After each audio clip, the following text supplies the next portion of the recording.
जय श्री राधे मित्रों। श्री सीताराम, कैसे हैं आप? आशा है ईश्वर कृपा से बहुत अच्छे होंगे और हम भी ईश्वर कृपा से बहुत आनंद मंगल में हैं। आज ही हम वृंदावन से लौटे, विचार किया कि आपके लिए भगवत गीता से संबंधित कुछ बहुत सुंदर भगवान श्री कृष्ण की वाणी सुनाए। भगवत गीता में भगवान श्री कृष्ण ने अर्जुन को जो उपदेश दिए वही उनकी वाणी भगवत गीता के नाम से जानी गई। महाभारत क्षेत्र में भगवान श्री कृष्ण ने जिस उपदेश को दिया अर्जुन को, वही उनके वचन अमृत वचन के नाम से जाने गए। तो आइए, क्या भगवान श्री कृष्ण अर्जुन को उपदेश देते हैं। यह श्रीमद् भगवत गीता के अध्याय 4 कर्म संन्यास योग का श्लोक संख्या 13 है और बहुत ध्यान पूर्वक सुनेंगे। चातुर्वर्ण्यमया सृष्टम गुण कर्म विभाग सह तस्य कर्तारमपि माम विद्य कर्तारम व्ययम्। अर्थात क्या है इस श्लोक का अर्थ, आइए जानते हैं। प्रकृति के 3 गुणों और उनसे संबंध कर्म के अनुसार मेरे द्वारा मानव समाज के 4 विभाग रचे गए। भगवान श्री कृष्ण अर्जुन को उपदेश करते हैं, यद्यपि मैं इस व्यवस्था का सृष्टा हूं, किंतु तुम यह जान लो कि मैं इतने पर भी अवश्य आकर्ता हूं। सब कुछ भगवान करते हैं, लेकिन वह कहते हैं यह कर्म मैं नहीं कर रहा हूं, आकर्ता हूं। सृष्टि में सब कुछ भगवान सृष्टा है, लेकिन वो कहते हैं नहीं, मैं इससे परे हूं। तो चलिए इस श्लोक का गुण रहस्य क्या है, क्या इसकी व्याख्या है, पहले अर्थ समझेंगे। चातुर्वण्य मतलब मानव समाज के 4 विभाग। चातुर्वण्यम ये शब्द का अर्थ है मानव समाज के 4 विभाग किए भगवान ने। मया मतलब उनके द्वारा, मेरे द्वारा। सृष्टम मतलब उत्पन्न किए हुए हैं। विभाग से मतलब विभाजन के अनुसार। तस् मतलब उसका, और कर्तारम मतलब जनक। पूर्ण ब्रह्म परमेश्वर ही सबके जनक हैं। अपि यानी यद्यपि, माम यानी मुझको। विद्धि मतलब जानो, और आकर्ता मतलब, आकर्तारम मतलब ना करने वाले के रूप में। अव्ययम मतलब अपरिवर्तनीय को। अब इस तरह आपको यह श्लोक के सभी शब्दों के अर्थ भी ज्ञात हुए। एक बार इस श्लोक को और पढ़ते हैं, फिर व्याख्या शुरू करते हैं।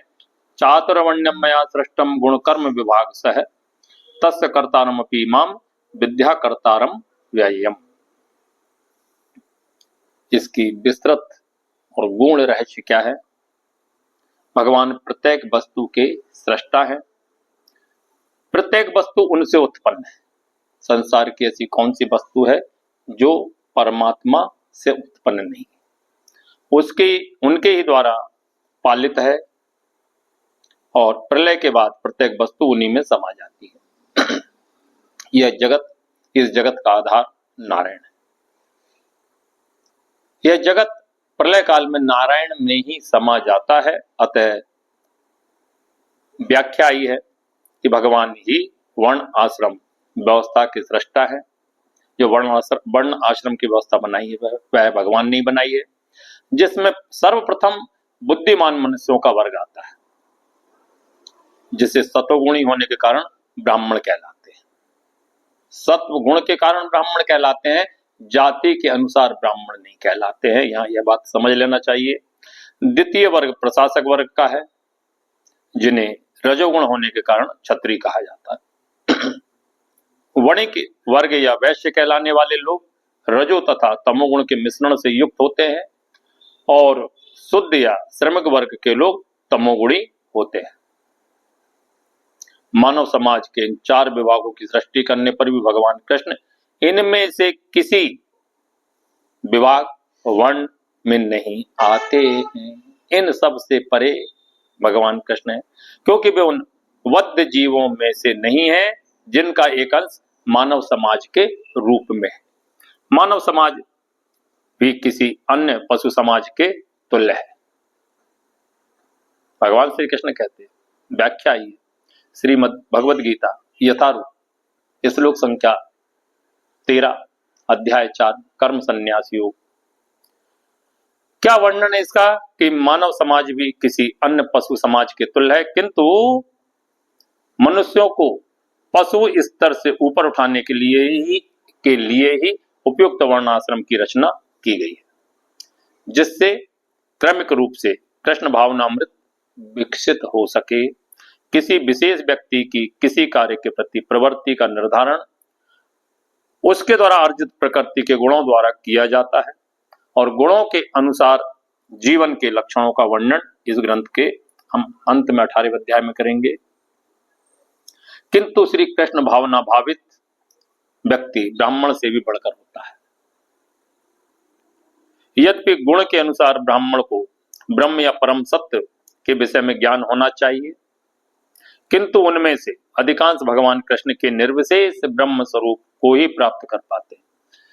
किंतु जो मनुष्य ब्राह्मण के सीमित ज्ञान को लांघकर भगवान श्री कृष्ण के ज्ञान तक पहुंच जाता है, वही श्री कृष्ण भावना भावित होता है, अर्थात वही वैष्णव होता है।